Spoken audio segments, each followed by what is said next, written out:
राजकीय लोकांनी खरं तर माणसांच्या बुद्धीची पातळी उंचावण्यासाठी काम करणं भारताच्या राज्यघटनेला अपेक्षित आहे.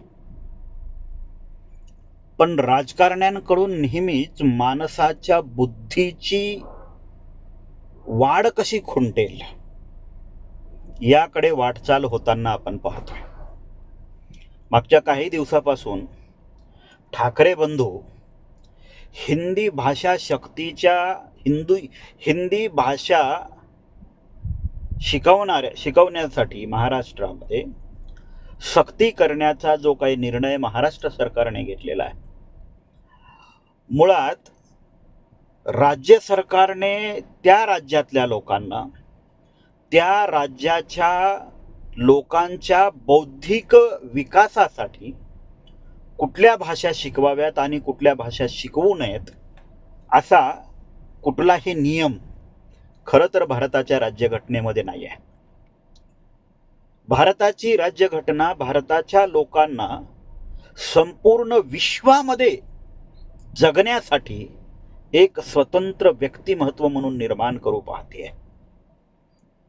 आणि ते स्वतंत्र व्यक्तिमत्व जर निर्माण करायचं असेल तर आपण कुठल्याही गावामध्ये, शहरामध्ये, जिल्ह्यामध्ये, तालुक्यामध्ये, राज्यामध्ये किंवा परराज्यामध्ये किंवा परदेशामध्ये जगाच्या पाठीवर आपला भारतीय माणूस किंवा महाराष्ट्रीयन माणूस कुठल्याही गावामध्ये, देशामध्ये, जिल्ह्यामध्ये, तालुक्यामध्ये गेला तर तिथल्या लोकांची भाषा त्याला आली पाहिजे, है ना. तिथल्या लोकांशी त्याला संवाद साधता आला पाहिजे. आज जे लोक हिंदीला विरोध करत आहेत, या लोकांचेच पितामह काही दिवसापूर्वी जसं मोहन भागवत म्हणालेच होते की इंग्रजी भाषा शिकवू नये. त्याची कारणं समजून घ्या.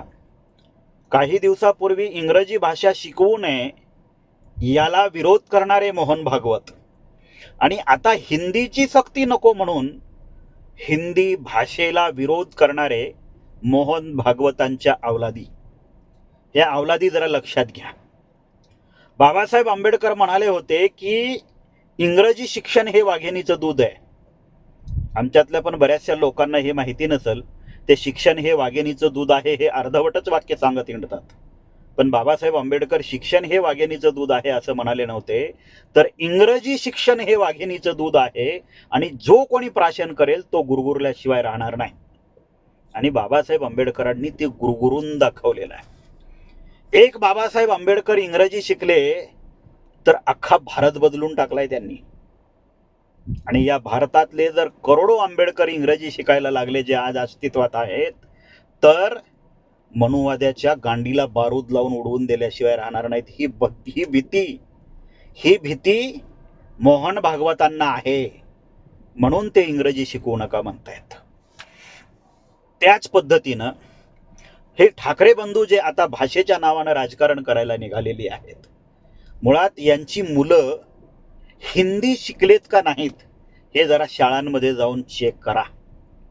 अमित ठाकरे असेल किंवा आदित्य ठाकरे असेल, ह्यांच्या अभ्यासक्रमामध्ये हिंदी होती का नाही हेही बघा जाऊन अगोदर. म्हणजे स्वतःची मुलं शिकवायची, स्वतःच्या मुलांना वेगवेगळ्या भाषा शिकवायच्या, वेगवेगळ्या भाषेचं ज्ञान द्यायचं, जगातल्या प्रत्येक देशामध्ये जाऊन राहायचं, राज्यांमध्ये जाऊन राहायचं आणि इतरांच्या मुलांना मात्र ही भाषा नको, ती भाषा नको अशा पद्धतीचं ज्ञान पाजळून लोकांना मूर्ख बनवणे हा राजकारण्यांचा सध्या धंदा होऊन बसलेला आहे. मुळात हिंदी भाषेला विरोध का यांचा? आज महाराष्ट्रामध्ये हिंदी भाषा ही मराठी भाषेपेक्षा पण जास्त प्रमाणात बोलली जाते, है ना. ज्या इंग्रजी शाळा महाराष्ट्रामध्ये आहेत, आज ज्या मराठी शाळा बंद पडत आहेत, ही त्याच्या मागची कारणं सुद्धा हे राज ठाकरे आणि उद्धव ठाकरेंनी बघितली पाहिजेत. शाळा बंद पडत आहेत याच्याकडं यांचं कधी लक्ष नाही, टोलनाक्यावर मात्र यांचं लक्ष असतं. कारण टोलनाक्यातून फंड मिळतो. बंद पडणाऱ्या शाळा सुरू करून फंडही नाही मिळत आणि काही मिळत नाही.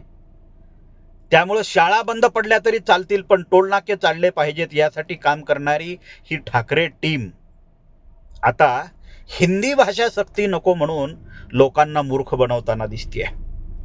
मुळात कुठल्याही भाषेची सक्ती आणि कुठल्याही भाषेवर प्रतिबंध घालणे हा मानवी विकासाच्या समोर येणारा अडथळा आहे. मुळात भारत हा अनंत भाषांचा देश आहे. प्रत्येक राज्यामध्ये वेगवेगळी भाषा बोलली जाते. प्रत्येक 10 कोसावर 10 मैलावर त्याला म्हणतात वेगळी भाषा बोलली जाते है ना. आज हिंदी फक्त हिंदी भाषिक राज्यांपुरतीच मर्यादित राहिली नाही. हिंदी ही आज महाराष्ट्रामध्ये सुद्धा 70 ते 80% लोक बोलतायत है ना. 80% लोक हिंदी बोलतायत. मग ती हिंदी तुम्ही बंद करणार का है ना. आज महाराष्ट्रामधले मुसलमान हिंदी बोलतात, जैन हिंदी बोलतात, ख्रिश्चन हिंदी बोलतात, मारवाडी हिंदी बोलतात. फक्त मराठी लोक, मराठी म्हणजे कोणते, मराठी म्हणजे कोण, जे उद्योग व्यवसायामध्ये नाही आहेत, जे उद्योग व्यवसायामध्ये नाही आहेत तेच लोक मराठी भाषा बोलतात. अन्यथा बाकी सगळे लोक हिंदी बोलतात, हिंदी शिकतात. कारण त्यांचे जे काही व्यवहार असतात हे परराज्यामध्ये सुद्धा असतात. त्यामुळं त्यांना ती भाषा शिकणं अनिवार्य आहे. आणि भाषा शिकणं मुळात आपल्या देशामध्ये जितक्या पण भाषा आहेत तितक्या सगळ्या भाषा आपल्या मुलांना का येऊ नयेत. का एकच भाषा शिकून आपण जगावं. एक भाषा शिकून आपला उदरनिर्वाह होणार आहे का, हा सगळ्यात महत्वाचा विषय आहे. एक भाषा, जर समजा हिंदी भाषा शिकून किंवा हिंदी भाषा बोलून आपल्याला अन्य राज्यातल्या लोकांसोबत जर उद्योग व्यवसाय वाढवण्यासाठी त्याची जर संधी मिळत असेल, तर त्याचा उपयोग होत असेल, तर हिंदी भाषा का शिकू नये. मराठी ही भाषा आपली मातृभाषा आहे, तिचा सगळ्यांनाच गर्व आणि अभिमान असला पाहिजे. पण दुसऱ्याची भाषा म्हणजे हिंदी आहे अशा पद्धतीचा आपण जो काही, म्हणजे दुसऱ्या राज्याची भाषा म्हणजे हिंदी आहे ती आपल्याला नको, हा जो काही आपण कांगावा सुरू केलेला आहे मुळात हा चुकीचा आहे. भाषा ही कोणाची मक्तेदारी नसती. भाषा ही व्यवहारासाठी लागणारी एक माध्यम आहे आणि भाषा हे व्यवहारासाठी लागणारं माध्यम असल्यामुळं त्या भाषेवर बंधनं लादणं हे चुकीचं आहे. बंधनं ही लादलीच गेली नाही पाहिजेत. भाषा ही मुक्त असली पाहिजे. ती कोणतीही भाषा असो, ती कुठल्याही राज्यामध्ये शिकवली गेली पाहिजे, बोलली गेली पाहिजे. तिच्यावर प्रतिबंध नकोतच. आणि त्यावर खरं तर राजकारण करण्यापेक्षा राज ठाकरे आणि उद्धव ठाकरेंनी या राज्यामध्ये चाललेल्या बेरोजगारीवर, भूमिहीनांवर, शेतमजुरांवर, आत्महत्याग्रस्त शेतमजुरावर, आता पाण्याचा प्रश्न इतका बिकट होऊन पसलेला आहे त्या प्रश्नांवर है ना, असे अनंत प्रश्न राज्यामध्ये असताना भाषेचा विषय घेऊन लोकांना मूर्ख बनवण्याचा जो प्रयत्न यांच्याकडून चाललेला आहे त्यापासून आपण सावध राहिलं पाहिजे. भाषा खाऊन, कुठलीही भाषा खाऊन पोट भरत नाही, पण काही काळी वेळा भाषा पोट भरण्याचं साधन सुद्धा होऊ शकते. त्यामुळं राज ठाकरे आणि एकंदरीतच ठाकरे टीमकडून हिंदी भाषेला विरोध करण्यासाठी जो काही मोर्चा काढण्याचं जे काही प्रयोजन केलेलं आहे, खरं तर लोकांनी त्यांच्या ह्या राजकीय स्टंटबाजीपासून सावध राहिलं पाहिजे आणि मूळ प्रश्नांवर लक्ष दिलं पाहिजे.